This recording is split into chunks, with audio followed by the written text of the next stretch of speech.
Now the third fault, unbalanced fault is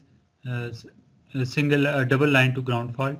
तो वही circuit है, न्यूट्रल ग्राउंडेड जनरेटेड है और pre fault load current is equal to 0। और यहाँ पे देखें कि यहाँ पे प्रीवियसली यहाँ पे अब हमने एक ऐड कर दिया है connection that connects these two shorted phases to ground through ZF। तो ये अब आपके पास ये न्यूट्रल की तरफ ग्राउंड की तरफ जो है वो आपके पास पाथ बनता है। तो एक चीज़ साथ साथ नोट भी किया करें कि जब भी आपका न्यूट्रल के साथ कनेक्शन होगा, ग्राउंड के साथ कनेक्शन होगा, then there will be a zero sequence current और otherwise it will be equal to 0। तो यहाँ पे हम प्रीवियसली अगर स्लाइड्स में देखें तो यहाँ पे हमने डेरिवेशंस में ये चीज़ें मेंशन की हैं। ये double line to ground, double line fault है, दो लाइंस आपस में शॉर्टेड हैं, तो then I A zero sequence current of phase A is equal to 0, तो बाकियों के भी 0 होंगे। और उससे भी पीछे अगर आप जाएँ in the first single line to ground fault, तो यहाँ पे आप देखें तो यहाँ पे आपके पास आई ए 0 नहीं होगा। ये देखें IA is equal to IA1, I is equal to IA2 is equal to 1/3 IA। तो यहाँ पे ग्राउंड के साथ आपका थ्रू ZF कनेक्शन है और यहाँ पे नहीं है, यहाँ पे कोई भी ग्राउंड के साथ कनेक्शन नहीं है, तो IA zero sequence current will be 0। तो आज हम डिराइव करने लगे double line to ground fault, उसको कैसे जो है वो एनालाइज करते हैं। जो फिगर है आपके पास that shows you three phase generator with a fault on a phase B and C through an impedance ZF to ground. ठीक है,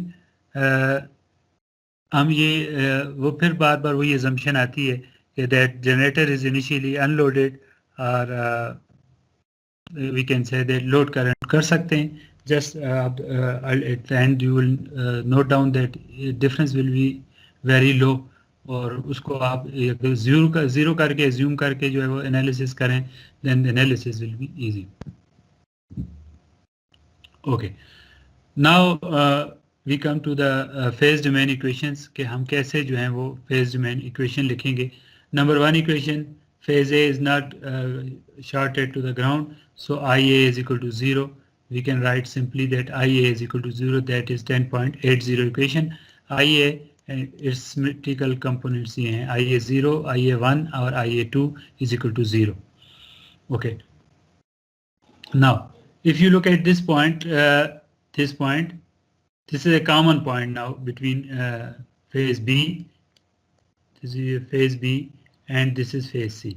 See, ये common voltage पे है between the phase B and C. So we can write that now VB is equal to VC.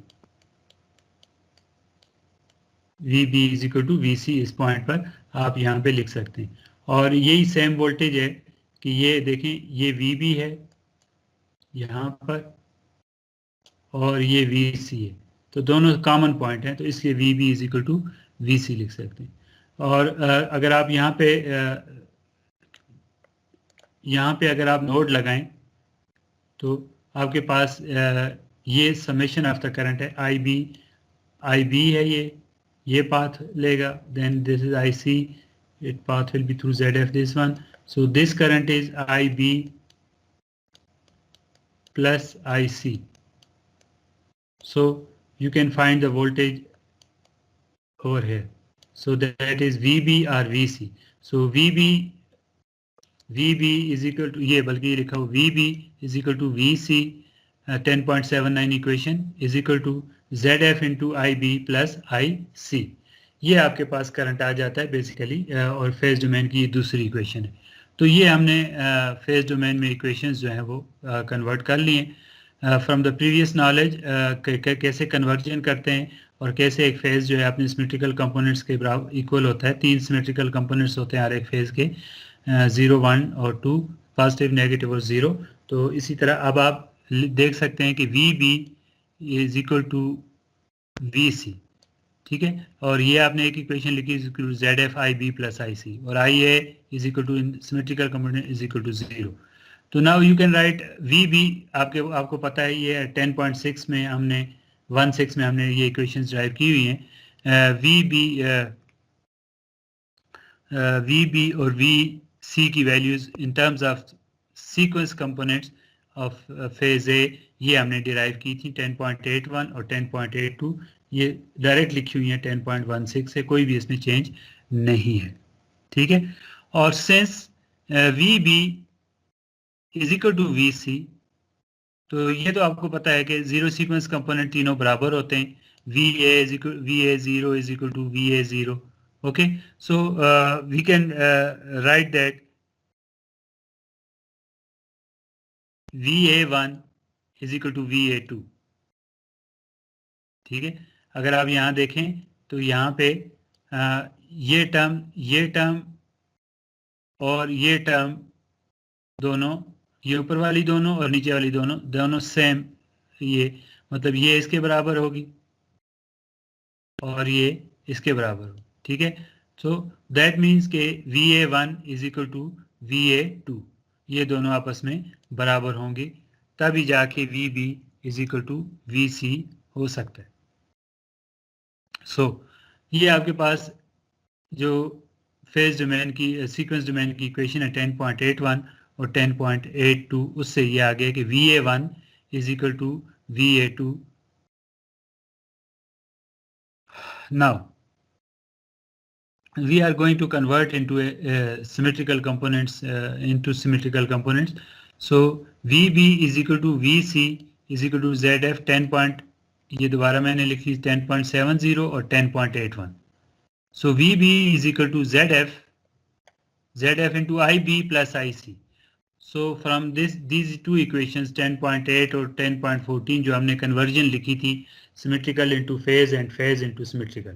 Now a phase component is equal to in terms of symmetrical component, अगर आप यहाँ पे देखें current के, तो हर एक के आपको पता है कि IB is equal to, यहाँ से देखें IB ये आपके पास ये बनेंगे, IB is equal to IA0 plus A square IA1 plus A IA2. So this IB is equal to IA0 A square IA1 plus A IA2.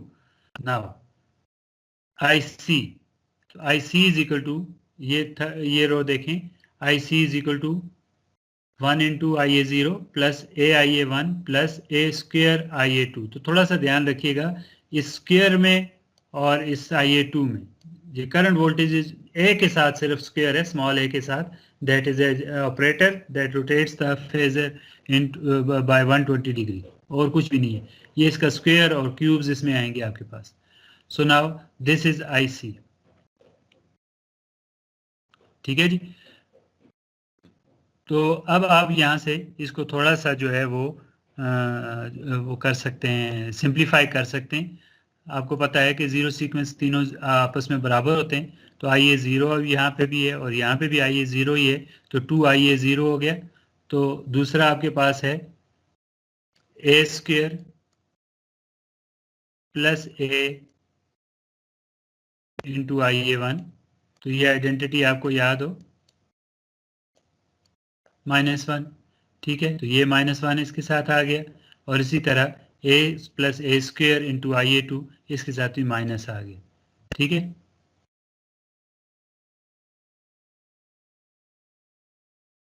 यहाँ पे आपके पास ये जो है इक्वेशन 10.84 इक्वेशन यहाँ तक आपके पास डेवलप होगी, ठीक है। अब IA1 माइनस IA2 ये क्या है आपके पास,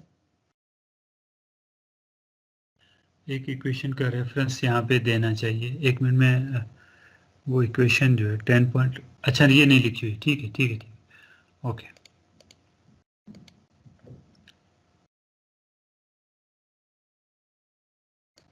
ये IA is equal to 0, that is IA0 plus IA1 plus IA2। तो यहाँ से आप लिख सकते हैं 10.80 से कि IA0 is equal two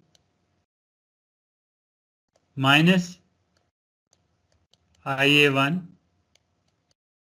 plus IA2, ये 10.80 से आप ये लिख सकते हैं। So IA0 is equal to minus, तो ये आपके पास ये माइनस IA0 है, ठीक है ना। तो यहाँ पे आप इसकी जगह पे जस्ट लिख सकते हैं प्लस IA0, तो 2IA0 प्लस 1IA0 3, सो 3ZFIA0 आ गया आपके पास। तो ये इक्वेशन जो है वो आपके पास 10.84 जो है वो डेवलप हो गई है। ठीक है, अब इस इक्वेशन में यहाँ पे आप सबसे पहले तो आप VB की वैल्यू लगाएं फ्रॉम इक्वेशन 10.84 ये 10.84 और इसमें आपके पास VB की वैल्यू है VA0 प्लस A स्क्वायर, ये 10.81 है। ठीक है, और अभी हमने लास्ट जो है वो ये VA1 is equal to VA2 10.83, ये मैंने यहाँ पे मेंशन कर ये किया 10.83 VA1 is equal to VA2। तो यहाँ पे अगर आप इक्वेशंस लगाएं तो क्या आएगा, VB is equal to VA0 plus A square VA1 plus A VA2। Okay, तो आपके पास क्या बचेगा, अब आपके पास जो है वो VA1 is equal to VA2 है यहाँ पे ये दोनों, तो इन टर्म्स ऑफ VA1 आपके पास हो जाएगा A square VA1 plus A VA2। ठीक है, तो VA2, तो ये VA2 is equal to VA1, तो यहाँ पे भी VA1 आ जाएगा, तो VA1 कॉमन ले लें, ये VA1 कॉमन ले लें और आपके पास अंदर बच जाएगा A स्क्वायर इंटू A। तो ये आपने इस VB की जगह पे प्लेस करना है, डेट इज यहाँ पे इस इक्वेशन बल्कि इस फॉर्म से यहाँ से लिख देख लें, VB is equal to 3ZF into IA0, तो 3ZF into IA0 is equal to VB, तो that is equal to VA0, ये आपके पास आ गया, और ये टर्म जो है वो आपके पास ये आ गई A square plus A into VA1, तो A square plus A is equal to -1, so आपके पास आ गया VA0 minus VA1 3ZF IA0, ये आपके पास 10.85 इक्वेशन डेवलप होगी। Now, symmetrical components of the voltage from 10.54. 10.54 वही इक्वेशन है जो बार बार यूज हो रही है, that is the symmetrical sequence networks जो हैं वो उसके आपके पास जो आते हैं लोडेड जनरेटर के। ठीक है जी, वो हमने जो है वो डेवलप किए थे 10.54 में, उससे हमने 3 इक्विवेलेंट सर्किट बनाए थे। सो नाउ यूजिंग दिस 10.54, तो VA0 माइनस VA1 इस इक्वेशन में हमने यूज करना है। ओके, तो VA0 is equal to Z0 IA0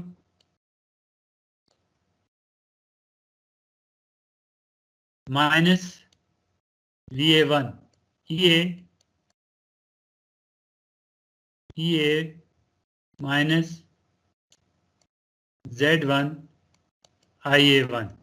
ये 10.85 की पहली आपके पास जो वैल्यू आपने पुट की है 10.54 से 10.85 में इक्वेशन जो है वो आपने पुट करनी है। ठीक होगी बात। अब आपके पास आ गया, आपने इसको सिंप्लीफाई करना है IA0 के लिए, तो IA0 दूसरी साइड पे चला जाएगा, इसके ZF के साथ आ जाएगा Z0 और 3ZF ये आ जाएंगे। ये देखें, ये इसमें उस साइड पे अगर आप देखें तो ये आपके पास आ गया 10.86 Z1 और IA1 इसमें है, तो ये आपके पास एक जो है वो 10.86 पहला आपके पास जो सीक्वेंस डोमेन का करंट है वो आपके पास आ गया। तो EA माइनस Z1 IA1 और Z0 प्लस 3Z, ये आपके पास कोई चीज़ मिसिंग तो नहीं है?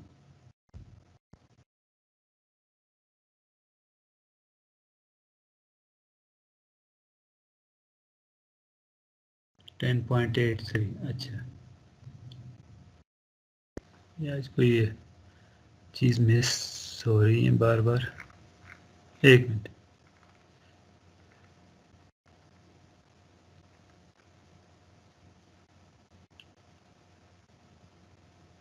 सही है, ठीक है। 10.83 में VA1 is equal to VA2, तो इसमें अगर आप इसके सिमेट्रिकल कंपोनेंट्स यूज करें तो then we can obtain IA2। ये डेरिवेशंस हैं थोड़ी, मतलब आपको रेफरेंस के साथ वो जो जिस तरह ये मैं राइट साइड पे लिखा हूँ ये लेके अगर आप चलते जाएंगे तो मुश्किल नहीं होगी। ऑब्वियसली यहाँ पे अभी शायद आपको चीज़ें थोड़ी सी मुश्किल लगें, लेकिन ये है कि आप जो है वो आसानी के साथ इनको डिराइव कर सकते हैं। ये जो 10.87 है, ये आपके पास आई है वोल्टेज के सिमेट्रिकल कंपोनेंट्स 10.83 में अगर आप यूज़ करें, जैसे ये कहाँ पे हैं, ये VA1 और VA2, तो ये आपके पास आ जाता है EA minus Z1 IA1 divided by V2 है, तो V2 की जगह पे आ जाएगा माइनस Z2, सॉरी नहीं, एक minute VA1 EA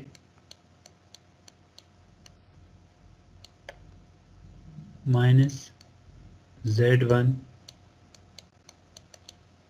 IA1 is equal to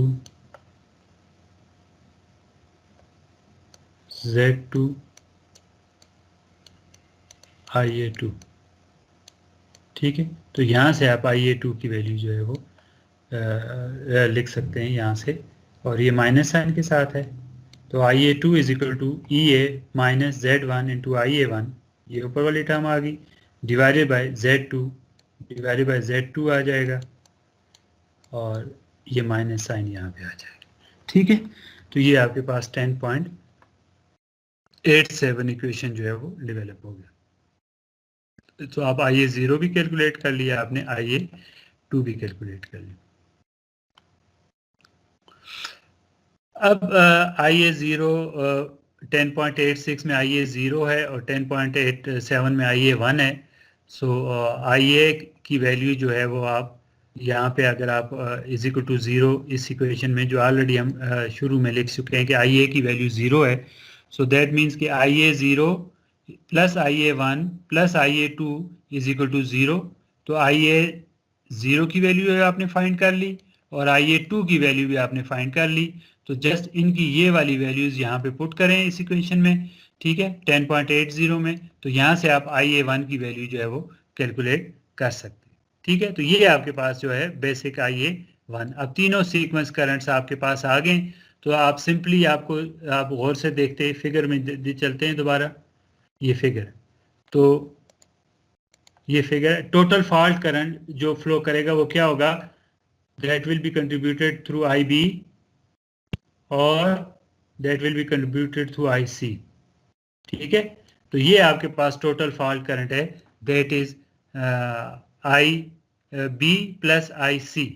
ठीक है ना, तो अब आप अगर इन तीनों को सम करें IB प्लस IC, तो IB कैसे निकालेंगे, तो आप ये वाला जो आपके पास है इक्वेशन जो है वो कन्वर्जन वाली कहाँ पे है, ये इसकी जगह पे अगर आप नहीं चलें, ये इक्वेशन है, तीन फेज करंट्स हैं 10.8 में इक्वेशन में, अगर आपने तीनों कंपोनेंट्स IA के फाइंड कर लिए, तो आप तीनों फेजेस आप जो हैं वो सिंपली फाइंड कर सकते हैं, IA, IB और IC।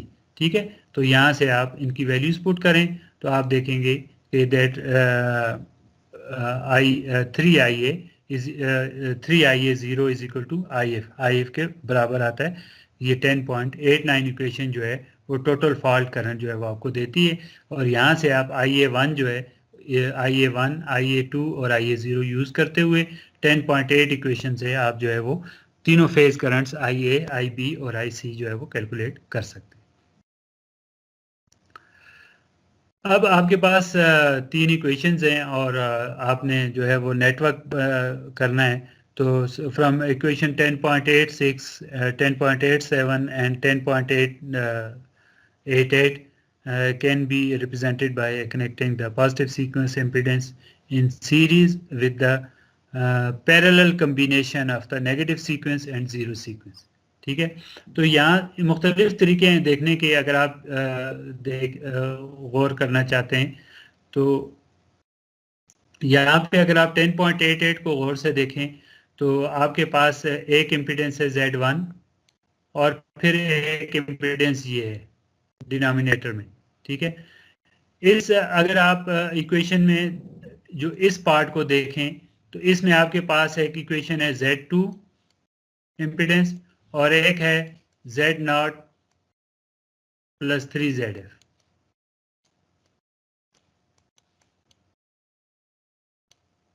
ठीक है, अब इसको देखें कैसे। इसके एक यहां से पहले स्टेप में तो देखें कि Z0 और 3ZF जो है वो आपस में सीरीज में,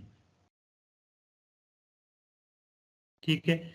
इसके साथ ये Z2 जो है that is a parallel combination, तो ये आपके पास आ गया Z0 और आपके पास आ गया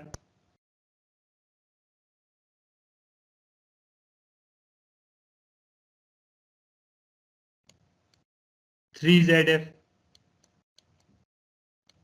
और Z0 है तो यहां से करंट होगा I0। ये भी डायरेक्शन हो सकती है और ये भी डायरेक्शन हो सकती है। अभी मैं करंट की डायरेक्शन आपको नहीं बताता, कैसे वो करेंगे वो हम बाद में करते हैं। ये पैरेलल कॉम्बिनेशन है विद Z2, ये पैरेलल कॉम्बिनेशन है Z2। मैं जस्ट रेजिस्टेंस बना के आसानी के साथ जो है वो, ये पैरेलल कॉम्बिनेशन है, तो पैरेलल कॉम्बिनेशन ये होती है Z2, ठीक है। और ये सब जो आपस में सम सीरीज पैरेलल समेशन हो रही है, ये in series with Z1।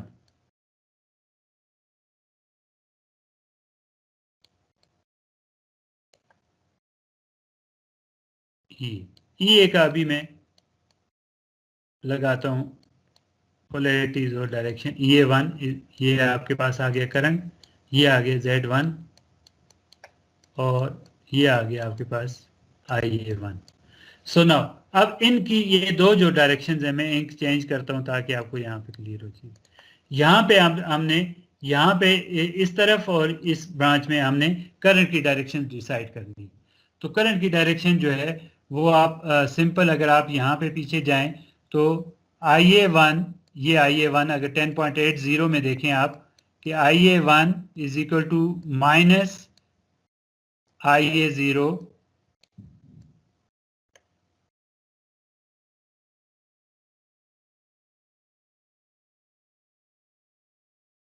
Minus IA2। ठीक होगी बात, इस चीज को याद रखें कि I0 plus I1 plus I2 is equal to 0। I1 is equal to minus I0 और माइनस I2। अगर सिंपल आप KCL में लिखते हैं उसको तो I1, ये जो अभी हमने देखा I2 I0 प्लस I2, ये दो हैं।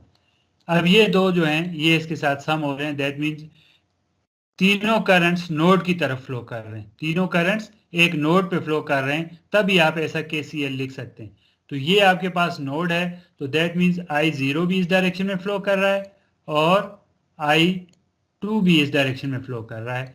सो अब आप यहाँ पे देखें कि I1 plus I0 plus I2 is equal to 0। तो ऐसे अब आप करंट की कनेक्शन जो है वो ऐसे बनाएंगे। इसको इन द फॉर्मल वे, ये जो फिगर है दैट रिप्रेजेंट्स जो 10.86, 87 और 88, ये आपके साथ जो है वो इक्वेशन है।